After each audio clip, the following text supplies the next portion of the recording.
Halo gengs, selamat siang gengs. Hari ini saya lagi jalan-jalan gengs.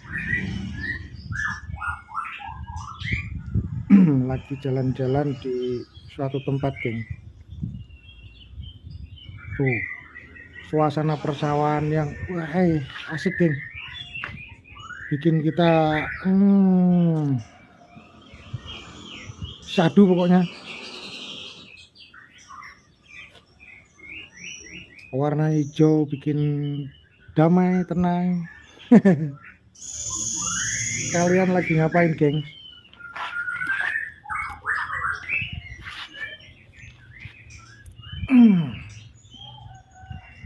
Ntar ya, di benerin dulu biar bener.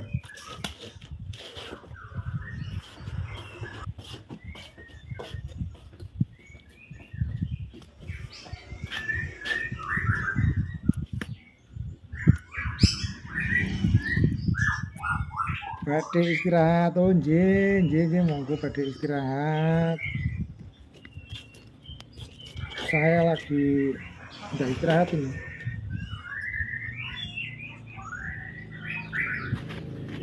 Mantap lokasinya, asik bener asik. Bener-bener asik sekali. Suaranya kurang bagus ya.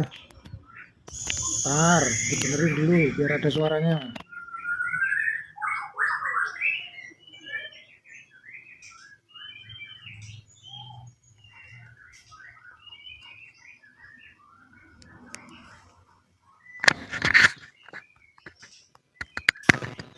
Oke, tes 1 2 3. Gimana suaranya?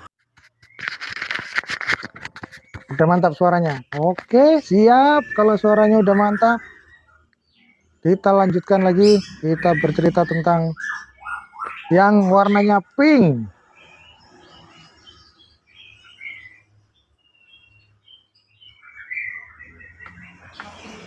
Bagaimana? Masih semangat membahas yang pink-pink?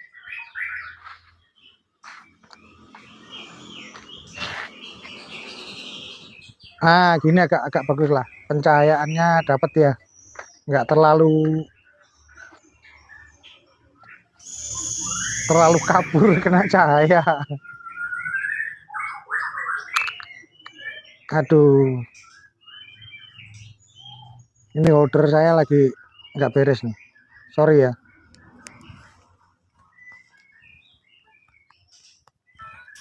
Los mbak, cek nggak damel ricu nggih. Ya los saudara-saudara, kalau nggak los gimana? Ya diloskan saja. Biar seger, mimik dulu. Ini rasanya teh pucuk bareng sama uler-ulernya. Teh pucuk bareng sama uler-ulernya.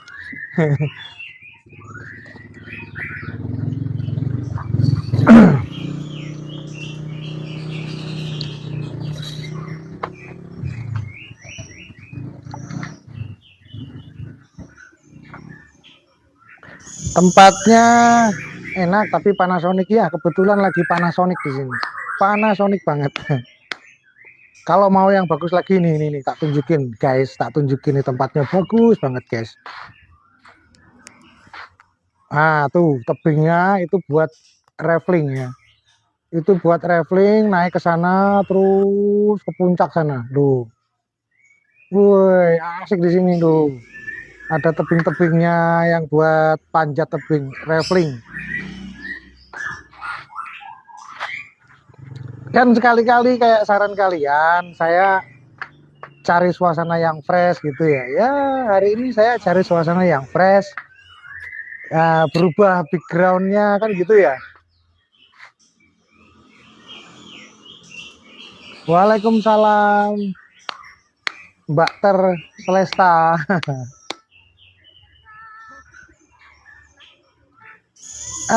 Gimana kata Kiprana? Kiprana nggak ngurusin begitu-begitu. Kata Kiprana nggak jadi duit, bocil. Yang penting nggak nyenggol Kiprana nyebut nama. Kalau nyebut nama nyenggol ya beda. Waalaikumsalam. Bancet merah. Apa kabar bancet merah? Mbak Tersesta. Oke. Kop Rosi, selamat siang Hongkong. Lengloy. Lengloy.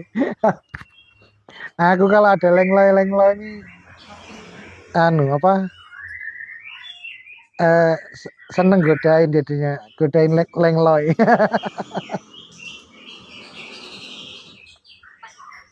Ulul Azmi, wow keren, KPA orangnya keren. Beneran keren. Saya sebagai orang tua diam-diam banyak belajar sama KPL. Beneran. Jadi apa yang dia buat, cara dia berkomunikasi, public speakingnya, saya salut. Jadi banyak juga yang diam-diam saya pelajari dari seorang KPL di Pranalewu. Mbak Ter, Kang Kusnadi live di Bali. Oh ya, nggak sempat lihat kemarin saya. Ya teman-teman, jangan lupa like, subscribe, dan share ya. Setiap videonya Mbak Singo, biar channel ini semakin berkembang, semakin bisa lebih berkembang wawasan kita bersama dalam menyikapi dan mengurai apa yang kita lihat setiap saat. Karena kita nggak bisa hidup sempurna sendiri. Karena kesempurnaan itu adalah keseluruhan. Ya, saling menyempurnakan. Kekuranganku kau tutupi, kekuranganmu ku tutupi. Jadi janganlah saling membuka aib sesama. Ya, begitu ya. Jangan suka ngorek-ngorek keburukan orang lain. Karena belum tentu kita tahu di balik yang kita anggap buruk itu ada nilai-nilai kebaikan. Jadi orang itu lebih baik husnudon saja daripada kita suudon dengan orang lain. Ya, curiga boleh, menuduh jangan. Kerin Ujo marah sempat kegowo. Ya, mencurigai ya boleh, tapi azas praduga tak bersalah itu tetap dipegang. Jadi kita hanya boleh curiga, tetapi tidak boleh menuduh. Jika kita melakukan tuduhan terhadap orang lain dan itu tidak terbukti, berbahaya saudara-saudara. Ya. Contohnya seperti tuduhan-tuduhan yang di-framing oleh seseorang sehingga hal seperti itu muncul stigma di masyarakat ramai yang belum tentu kebenarannya. Masyarakat itu hanya mengikuti apa yang ramai, mempercayai apa yang ramai. Ternyata belum tentu kebenarannya. Jadi orang yang kita tuduh bagaimana? Ya pastinya menanggung beban moral lah di masyarakat, dari keluarganya, saudaranya, sanak keluarganya. Kan kasihan. Nah, rasa kita sebagai manusia di mana? Kalau kita tidak pernah mengasihani orang lain, kapan kita akan dikasihani oleh orang lain? Berbicara Tuhan sekalipun, ya, meyakini Tuhan sekalipun, tanpa kita berbelas kasih kepada yang diciptakan Tuhan, ya belas kasih Tuhan itu tidak kita dapat. Artinya segala yang kita perbuat tidak memperoleh barokah. Sebelah ini yang muter loh. Sampai baliknya Rono tak bilang gede ke selatan terus balik ngetan. Oh ya, kalau balik ke Blitar monggo. Itu kan Kang Kusnadi ya, sama Mbah Din. Kalau saya kan masih di sini,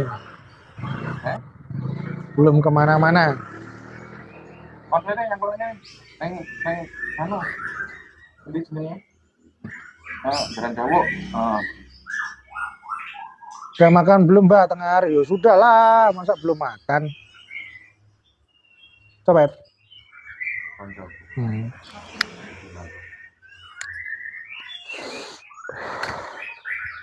Kalian sudah makan siang belum kawan-kawan? Tentunya sudah kan ya.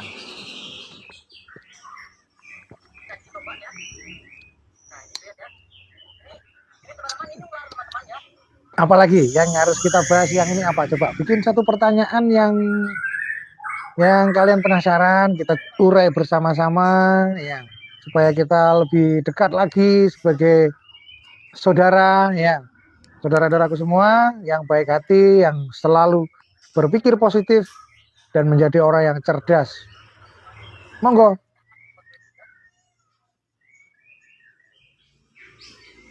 Mbak Singo jangan tanggapin Ki Joko Gondrong terus gak menarik, biasanya adu domba. Ya kalau saya lihat seperti itu, Ki Joko Gondrong itu lembeng ya, agak lembeng, kalau orang Jakarta bilang lemes.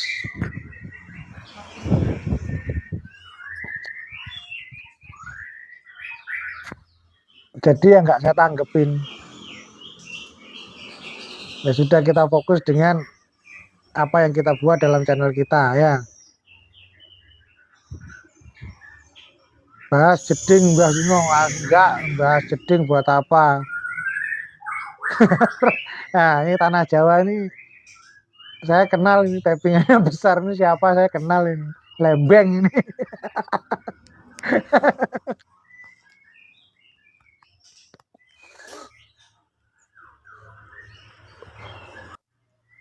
Bentar ya, saya bagikan ke komunitas dulu biar rame. Edi Joko, selamat pagi waktu Arab ya, selamat siang tengah hari waktu Indonesia. Ya bedanya 6 jam. Ulul Asmi Sona, ya untuk membangun rumah itu ada perhitungannya. Kalau untuk mengawali dengan cara Jawa itu ada perhitungannya. Jadi dihitung dari hari kelahiran suami istri yang akan menempati rumah itu. Terus nanti dibagi menjadi 4. Setelah menjadi 4, hasilnya berapa dicari jumlah hari itu ya. Diawali dari hari itu.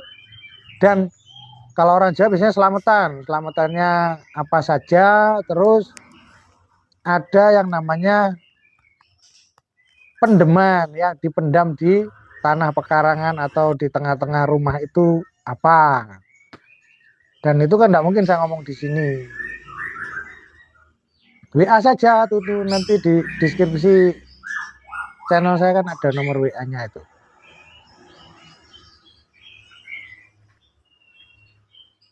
Mungkin jenengan geli ya, geli ngelihat seperti itu.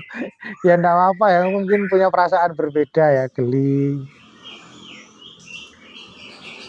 Bahas Ki Joko Lanang orang yang lucu. Waduh, saya nggak kenal sama Ki Joko Lanang, nggak bisa bahas. Aulia Pinayungan, salam dari Singapura Mbak. Yakin sakjane aku ya powok ada kata dukun. Kalau nggak nipu ya cabul ya. Iya. Jadi gini loh teman-teman. Sebenarnya si kresek merah ini harusnya terima kasih sama dukun. Dia itu pesulap, nggak laku ya kan. Akhirnya dia branding dengan kata dukun, membranding dirinya dengan kontra dukun. Dengan branding kontra dukun itu dia terkenal. Seharusnya dia terima kasih sama dukun di Indonesia. Coba dia nggak pakai kata dukun itu, nggak jadi apa-apa, nggak kaya dia. Ya, jadi kayanya dia, dapat uangnya dia dari branding menjual kata dukun. Coba kalau nggak ada dukun, nggak makan dia. Itu logika saudara-saudara ya. Logikanya seperti itu. Coba dia bikin karya gitu, lepas dari kata dukun, laku nggak? Nggak laku. Jadi selama ini masyarakat Indonesia itu hanya dibodohi orang cari duit dengan branding kontra dukun. Sebenarnya hanya alat untuk cari duit kata dukun itu ya. Terus kalau dia nggak terima kasih sama dukun, itu digetok kepalanya ya. Dia bisa kaya itu karena pakai kata dukun. Coba nggak pakai kata dukun itu, nyungsep. Kita bongkar seperti ini, kita ketawain rame-rame ya toh. Nanti nggak berani lagi pakai dukun ya toh. Ya nggak laku. Coba kamu perhatikan ya, tanpa menyebut dukun bisa nggak? Nggak bisa, nggak laku dia, nggak dapat duit. Kalau pakai kata dukun, ya, nyenggol kata dukun, wah ramai, dapat duit, ya laku. Jadi kalau dia bikin lagi senggolan kepada dukun, kita ketawain, ya. Dia brandingnya pakai dukun, tapi nggak pernah terima kasih sama dukun, kan lucu.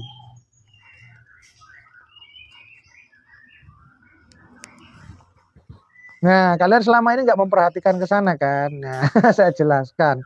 Jadi psikologi publik dibodohi, psikologi penonton itu dibodohi, ya, dengan cara branding kontra dukun. Jadi branding itu ada yang produktif, ada branding yang kontra produktif. Dia ambil branding yang kontra produktif dukun ini ya, gitu loh. Dari situ masyarakat Indonesia itu psikologinya ya dunia lah ya, dunia itu psikologinya selalu membenci yang kontra, kan begitu. Jadi menyukai yang pro, akhirnya dia mengkontra seolah-olah menempatkan diri sebagai tokoh protagonis gitu kan, memerangi dukun gitu. Padahal itu ya hanya trik marketing saja ya kan.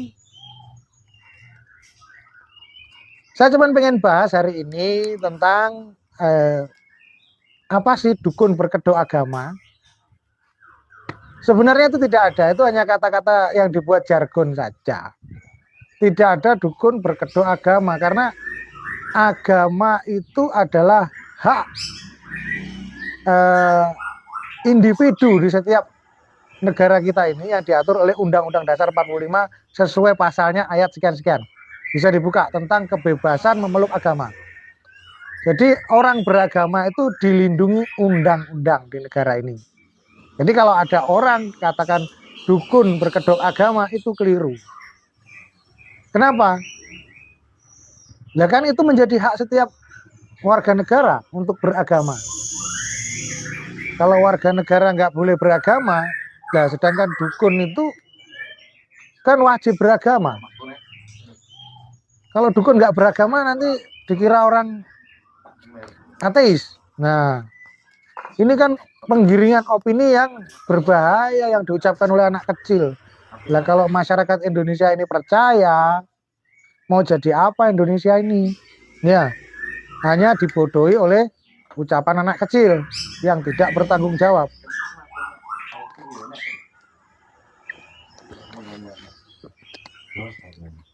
Masa ada dukun berkedok agama? Enggak ada. Nah, ustadz itu bahasa Arab. Ya. Artinya guru atau pembimbing, itu ustadz. Berarti kalau gurunya beragama Kristen, berarti ustadz agamanya Kristen kan itu. Karena bahasa Arab. Bukan itu bahasa agama, ustadz itu bahasa Arab. Jadi ustadz berkedok agama gitu ya. Kalau ustadznya beragama Islam. Nah iya toh, kok ada dukun berkedok agama, ini lucu. Ada lagi dukun berkedok budaya. Loh, budaya itu milik bangsa. Setiap orang itu berhak untuk memperhatikan kebudayaan, melestarikan kebudayaan. Nah kalau seorang dukun melestarikan kebudayaan, apakah dukun itu berkedok budaya? Ini yang kita harus cerdas, saudara-saudaraku. Harus jeli dengan kalimat-kalimat ini ya. Ini kalimat-kalimat provokatif. Kalimat-kalimat yang menggiring opini publik. Kalau itu dilontarkan di publik. Berbahaya kan? Ya. Kalau itu meracuni psikologi publik, maka banyak orang tersesatkan pola pikirnya oleh seorang anak kecil yang tidak bertanggung jawab.